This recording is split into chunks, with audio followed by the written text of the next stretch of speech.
Well, and maybe it's like the perfectionist culture that we live in, right? It's this like avoidance of failure, and like failing in our bodies is sometimes like failure is out of our control. Gravity is out of our control. Like degeneration is literally going to happen. There is no way to avoid Right.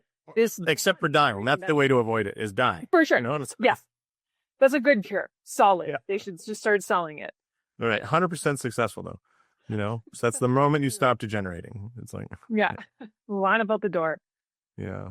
But yeah, I mean, it's funny, our perspective. So I really think that's smart, like checking in with the patient and saying, like, how do you feel about that? Or what are you feeling? Not just about the diagnosis, but about the treatment or the steps to get there.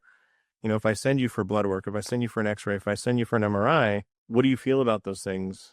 And do you perceive that to be, like, we think of a diagnostic test, you know, an MRI.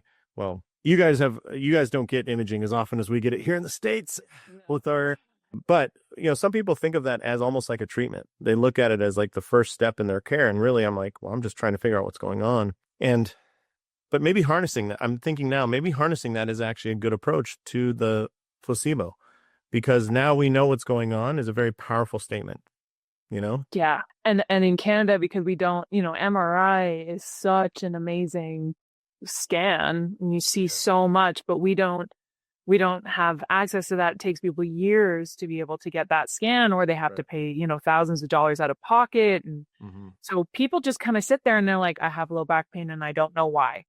I have low back pain and I don't know why. If they went and got an MRI, they would pretty much know immediately and then be able to treat. And I think instead it becomes this really hard sort of guessing game sometimes as practitioners of like, okay, well, let's go through the gamut. And then that's what they're going to have to do with every single person. You know, all the special tests and all the range of motions and the history. And that's exhausting for a lot of people. It's a lot of time and it's a lot of money. You know, if you don't have insurance coverage, or even if you do, sometimes you can run out of it pretty quickly. But just the reassurance of knowledge is sometimes the best, better than medication, you know? Yeah. Yeah. Just cut to it. Yeah.